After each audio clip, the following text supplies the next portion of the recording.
Picture this, you are running. The only light is a cruel, slivered moon that offers no warmth, only a ghostly illumination of the cracked earth beneath your feet. In your arms, you carry the weight of your entire world, two small, sleeping children. Their hair, a startling shock of silver white in the darkness, seems to drink the moonlight. They are the reason you are here. They are the reason you were cast out. The town you once called home is a constellation of judgmental lights behind you, and the man you once called husband, his voice still ringing in your ears, called them an omen, a curse upon his name. Now, there is only the vast, unforgiving silence of the plains, the sting of the wind on your tear-streaked face, and the desperate, hammering prayer in your heart for a single flicker of hope in the endless dark. What do you do when the world decides your love is a sin? When the children you brought into it are deemed unworthy of its light? You run. You run until your lungs burn and your legs give out, and you pray that somewhere, beyond the reach of hatred, there is a place for innocence. Alara's world had collapsed in the space of a single sundown. One moment, she was the wife of the mayor's son in the proud town of Prosperity Creek, a place built on foundations of pride and rigid tradition. The next, she was a pariah, an outcast clutching her twin babies, Leo and Luna, to her chest as the town gates were barred behind her. Their crime was the color of their skin and hair. Born with albinism, their pale, moon-like beauty was seen not as a wonder, but as a terrifying aberration. The town pastor had called it a mark of impurity. Her husband, Thomas, a man whose spine was made of his father's opinions, had looked at his own children with a chilling mixture of fear and disgust. Mayor Thaddeus Blackwood, a man carved from granite and ambition, declared that no such imperfection would taint his bloodline. He gave Alara a choice. Abandon the children to an orphanage in the city, a place from which no one ever returned, or be cast out with them. For Alara, there was no choice. Her heart had made the decision the moment she first held them. So she ran. She fled into the arid wilderness that bordered the town, a place rumored to be haunted by spirits and desperation. For 2 days, she walked, surviving on the small loaf of bread and the single canteen of water she'd managed to grab. The sun was their enemy, a relentless tyrant in the sky that blistered their delicate skin even beneath the thin blanket she used as a shield. The twins, too young to understand, only knew hunger and discomfort, their soft cries tearing at the fabric of her soul. On the evening of the second day, as her hope frayed into a single thin thread, she saw it. A light. It was faint, a tiny pinprick of gold miles away, but it was the most beautiful thing she had ever seen. It was a promise of warmth, of water, of life. With the last of her strength, she stumbled toward it, her bare feet bleeding, her body a vessel of pure, maternal will. The light grew, resolving itself into the soft glow of a lantern hanging from the porch of a small, isolated cabin. It looked like a bastion of safety in a world that had offered none. She collapsed on the rough-hewn wooden steps, her knuckles grazing the door in a faint, desperate knock before darkness finally claimed her. She awoke to the smell of wood smoke and roasting herbs. Her body ached, but she was lying on a soft cot, covered by a thick wool blanket. For a moment, a wave of panic seized her. The children. She sat up, her head spinning, and her eyes fell upon a woman sitting in a rocking chair near the hearth. The woman was humming a low, unfamiliar tune, and in her arms, swaddled and sleeping soundly, was Luna. In a small cradle beside her, Leo was also fast asleep. The woman looked up, her eyes, the color of a stormy sea, meeting Alara's. She was not old, perhaps only a few years Alara's senior, with a stern but not unkind face, framed by dark, braided hair. A faint scar ran from her left ear to the corner of her mouth, a mark that spoke of a life that had not been easy. "They are safe," the woman said, her voice a low, steady rumble, accented with a cadence Alara had never heard before. "They were hungry. Now, they sleep." Relief washed over Alara so powerfully it left her weak. Tears she didn't know she had left began to fall. "Who are you?" she whispered. The woman offered a small, sad smile. "My name is Serafina, and this is my home." You are safe here. Serafina was like Alara, an outcast of a different sort. She was a mail-order bride, sent from a war-torn country across the ocean to marry a man she'd only known through 3 curtly written letters. He was a homesteader, a lonely man named Jacob who had died of a fever less than a year after she arrived, leaving her his small, self-sufficient plot of land and a profound solitude. The people of Prosperity Creek kept their distance, wary of her foreign ways and her quiet, unyielding independence. She had learned to live with the silence, to find companionship in the wind and the stars. She understood what it was to be judged by circumstance, to be seen as something other. When she had found Alara and the twins collapsed on her doorstep, a pale, desperate trinity, she had not seen an omen or a curse. She had seen herself, reflected in the eyes of another soul who had been deemed unfit by the world. The days that followed were a slow, gentle healing. Serafina's cabin was a sanctuary, a world unto itself. It was small but meticulously kept, filled with the scent of dried lavender and cedar. Outside, a hardy garden produced enough vegetables to sustain them, and a well offered cool, clean water. Serafina taught Alara the rhythms of this life. She showed her how to patch a roof, how to set a snare, how to read the clouds for signs of rain. She taught her how to hold and fire the old rifle Jacob had left behind, her hands steadying Alara's as she explained, "The world is not always kind. You must know how to protect what you love." There was a quiet strength in Serafina, a resilience forged in hardship. She spoke little of her past, but her actions spoke volumes. She treated the twins with a reverence that mended Alara's wounded heart. She fashioned soft, wide-brimmed bonnets for them, allowing them to play outside in the gentle hours of dawn and dusk. She would watch them, her stern face softening as Leo chased a lizard or Luna stared in wonder at a firefly. And Alara could see that the silence in Serafina's life had not been peace, but loneliness. The twins' laughter was filling the empty spaces. For Alara, this new life was a rebirth. In Prosperity Creek, she had been an ornament, her worth measured by her husband's status and her ability to be gracefully silent. Here, her hands grew calloused from pulling weeds and chopping wood. Her skin tanned under the watchful sun. She discovered a strength she never knew she possessed, a ferocity that had been awakened the moment she chose her children over her comfort. She and Serafina fell into a comfortable partnership, 2 women carving out a life against the odds. They were a family, forged not by blood or law, but by a shared understanding of pain and a mutual vow of protection. They rarely spoke of the town, but it loomed in Alara's mind like a dark cloud on the horizon. Some nights, she would dream of Thomas's cold eyes, of the mayor's booming voice condemning her. She would wake up in a cold sweat, her heart pounding, and Serafina, who seemed to possess an uncanny sense of her friend's turmoil, would be there with a cup of chamomile tea. "He cannot reach you here," Serafina would say, her voice a shield. "This land is ours. This life is ours." The children thrived, freed from the fearful, whispering stares of the town. Their true natures blossomed. Leo was quiet and observant, with an artist's soul. He would spend hours tracing patterns in the dust with a stick, his brow furrowed in concentration. Luna was bold and full of laughter, her giggles echoing through the small cabin like wind chimes.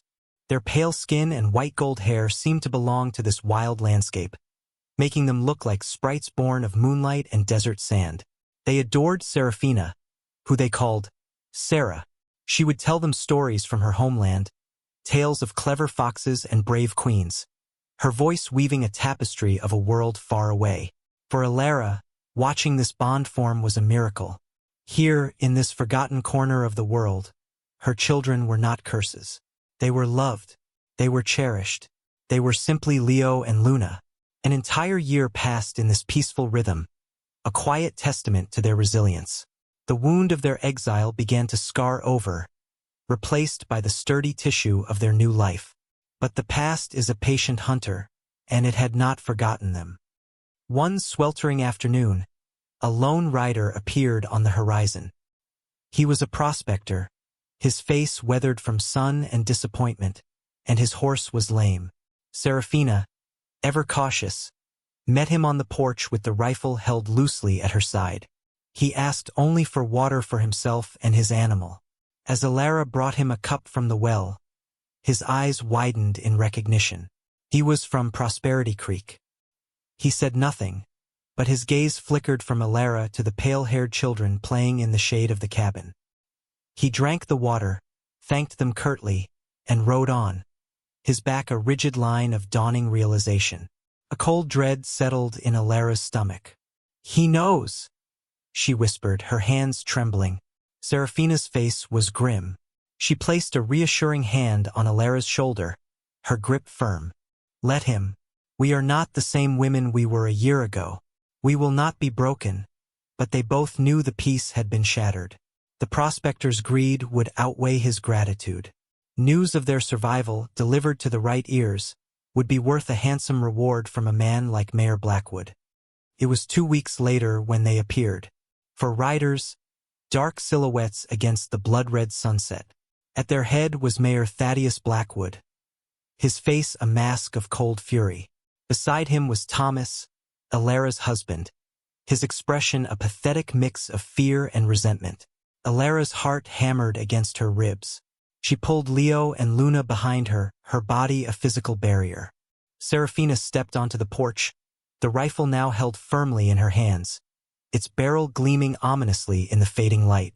"This is private property," Serafina called out, her voice clear and unwavering. "State your business and leave." Mayor Blackwood dismounted, his expensive boots crunching on the dry earth. He sneered, his eyes sweeping over the humble cabin with contempt. "I have come for my son's property, and to cleanse a stain upon my family's name. Alara, you will hand over those things. You have defied my judgment for long enough." Thomas refused to meet her eyes, staring instead at a rock near his feet. He was a coward, a puppet whose strings were held by the man beside him. "They are not things," Alara's voice rang out, shaking but filled with a newfound fire. "They are my children.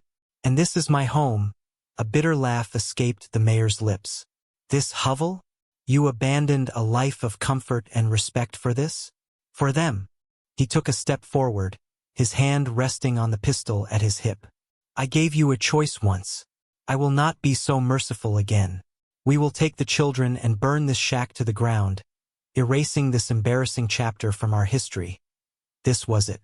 The final confrontation. The world had shrunk to this small patch of land, to the space between a mother's love and a powerful man's hate. Serafina raised the rifle, aiming it squarely at the mayor's chest. "You will take another step, and it will be your last," she said, her voice dangerously low. The two men with the mayor shifted uneasily, their hands hovering over their own weapons. They were hired muscle, not men invested in a family feud. "Do you hear this, Thomas?" the mayor bellowed, his face turning purple with rage. "This foreign which threatens me. And your wife stands with her." Alara looked at the man she had once promised to love, honor, and obey. She saw not a husband, but a stranger, a hollow man. And in that moment, she knew what she had to do. She pushed the children gently toward the cabin door. "Sarah," she said softly. "Keep them inside." Serafina hesitated, her eyes locked on Alara, then gave a sharp nod and backed into the cabin, never lowering the rifle. Alara stepped forward, alone and unprotected, her gaze fixed on her husband. "Thomas," she said, her voice carrying across the tense silence. "Do you remember the night before our wedding? Your father was drunk on whiskey, celebrating his political victory. You and I were on the veranda. We overheard him speaking to his associate." Mayor Blackwood's face went rigid. A flicker of fear, primal and real, entered his eyes. "He was boasting," Alara continued, her voice growing stronger, "about how he secured the election, how he paid men to set fire to the old polling station, the one where all the votes from the western farms were counted. How he ensured his opponent's ruin." A gasp went through the two hired men. Thomas's face went pale as milk. "That's a lie," the mayor roared, his composure cracking. "A desperate lie from a fallen woman." "Is it?" Alara challenged, her eyes still on Thomas. You told me you were disgusted. You told me you wished you had the courage to stand up to him. You said his ambition would one day consume everyone he loved. Look at you now, Thomas. Are you going to let him burn your children? Is this who you are? The hired men looked from Alara to the mayor, then at each other. They were here to enforce the will of a powerful man, not to be accomplices in covering up a felony that could see them all hanged. Their loyalty, bought with coin, was evaporating. Thomas finally looked up, his eyes filled with a storm of shame and conflict. He looked at Alara, at the cabin where his children were hidden, and at his father, a man who demanded everything and gave nothing but judgment in return. "Father," he stammered. "She's right. This is wrong." Mayor Blackwood turned on his son, his face contorted in disbelief and fury. "You weak-willed fool. You would choose this filth over your own family." He raised his hand to strike his son, but one of the hired men caught his arm. "That's enough, Mayor," the man said, his voice flat. "This ain't our fight. Not anymore." Defeated, not by a bullet but by the truth, Thaddeus Blackwood stood there, his power crumbling into dust. His authority was a hollow shell, and Alara had just shattered it. With a final, venomous glare, he wrenched his arm free, mounted his horse, and rode away into the darkness, a diminished man swallowed by the night. Thomas stood for a long moment, a ghost in the twilight, before turning and following his father, not in allegiance, but in utter, pathetic defeat. The two hired men simply tipped their hats and rode off in the opposite direction, wanting no more part in the Blackwood family's decay. The silence that descended was profound. The door to the cabin creaked open. Serafina emerged, rifle lowered, and behind her, peeking out, were Leo and Luna. Alara rushed to them, pulling them into a fierce embrace, burying her face in their silver-white hair. She was shaking, not from fear, but from the raw, powerful adrenaline of victory. She had not fought with a weapon, but with courage and truth. She had protected her family. Serafina came and stood beside them, placing a hand on Alara's back. The four of them stood there, watching the last of the light fade from the sky, a small, defiant family etched against the vastness of the plains. They had faced the darkness and had won. The cabin was no longer just a shelter. It was a fortress built on love and courage. It was home. They had proven that family is not defined by blood, but by who stands with you when the world turns against you. What truly defines a family? Is it the name you carry, or the hands you hold in the dark? We often believe that strength comes from power, from wealth, from a respected name. But perhaps true strength is quieter. Perhaps it's the courage of a mother who refuses to abandon her children, the resolve of a stranger who opens her door to the desperate, the simple act of choosing love over fear. Alara and Serafina were two different women, from two different worlds, brought together by cruelty and circumstance. Yet they built something more powerful than any mayor's dynasty. They built a home. They built a future. Think about the silent heroes in your own life, the ones who offer sanctuary when the storm hits. What does it take to stand up for someone who is different, to shield them from the judgment of the crowd? Let us know in the comments below what you think about this incredible story of courage and found family. And if their story moved you, please like this video and subscribe to our channel for more tales that inspire the heart.